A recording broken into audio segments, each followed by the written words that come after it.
Right now we are with Richard Haden, a very well-known artist in many districts across the country, and he's also being represented by the Dorschgallery. And so we are looking at, he's having a show right now, we're looking at his art. Now, Richard, let's talk about this piece. This piece, my work is carved from wood and painted, actually carved painted wood. This piece is called Empire Air. It looks like a vent, like say an exhaust vent that you would see on a restaurant or top of the roof. You know, that would vent out gas or heat or whatever. But this is a vent that's actually venting in. It's venting in like air from outside. It's called Empire Air, and directly across the street is the Empire State Building. Right there. Playing with the fact that it's there. It's really difficult to see so tall. Right. It's kind of playing with where it is. It's kind of playing with the site. It's kind of playing with the location. Very nice piece. And let's talk about these other things. I really like these bottles, these scented. Are they? These pieces are they're part of a series I call the drifting series. And I call them that because the objects that I carved, the models actually I plucked out of the ocean, Atlantic Ocean around Miami, and so that's the source of the models. So they were like drifting in the ocean, but it also the term drifting is also a reference to like the early work of the situationists who used to basically drift around cities and communities to like study certain areas, study like it's called psychogeography, where you kind of like wander around sort of aimlessly, kind of looking for sort of what's wrong with communities or environments, whatever. So anyway, it's kind of a loose play on that. I'm taking the word drifting and actually kind of like saying that these objects are drifting. They were drifting in the ocean, now they're not drifting. Right. Recycled, but these objects are still drifting in a way. They're kind of like still in the art world and buoyant in the art world. Right. That's a really interesting concept. They're made out of wood, so it's kind of like driftwood. Right. That's really that's very clever. So they're drifting for a while. They're drifting through. They're drifting through urban environments. Right. People like this. Or institutions. Right. Now, I noticed like most of everything really has like dents in it. What does that really represent? More or less, it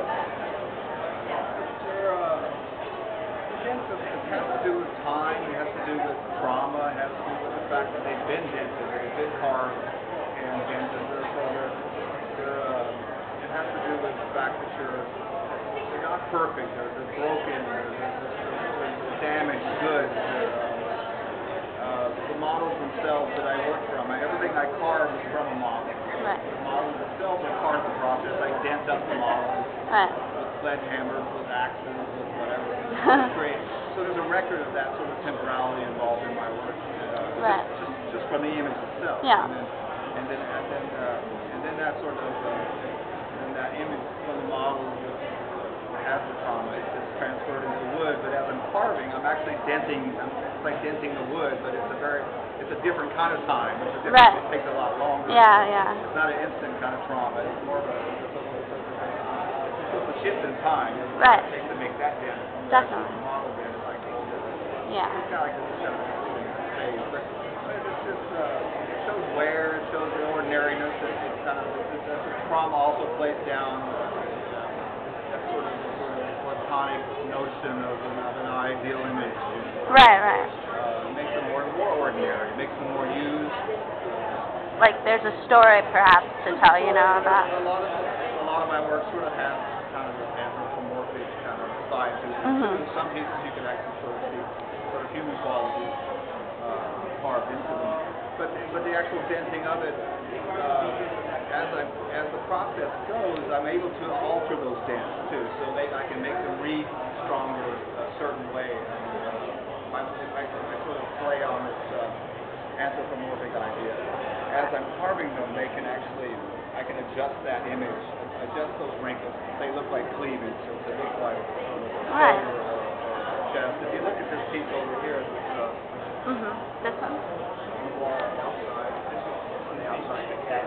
Oh. Oh, wow. I didn't see this one. Yeah. This is really So you can read sort of right. the actual object itself is an old breaker box panel. Right. Wow. That's like the main shutoff for it could be like the main shutoff for this whole floor that we're on. And but in the image itself, you can read like chest. Right. Oh yeah.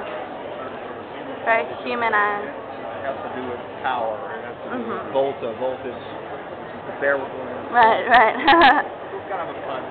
Yeah, that's funny. That is. It looks kind of like black lung, so it speaks cold. It speaks. Right. Yeah. This is a really nice piece. Yeah. It's like something's just gone through it. It's kind of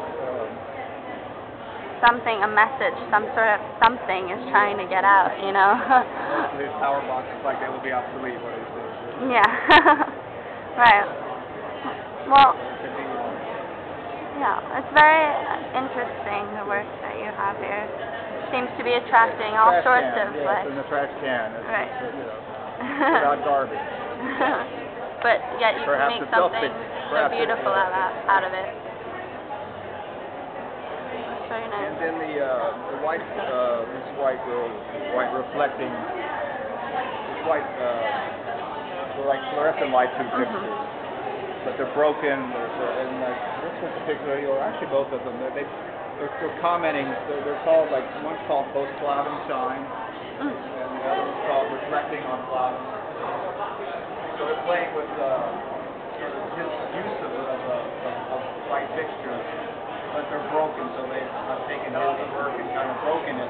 Yes, their pictures are still there, and they're still illuminating, they still shine. Right. It's kind of a weird homage to Susan Collis.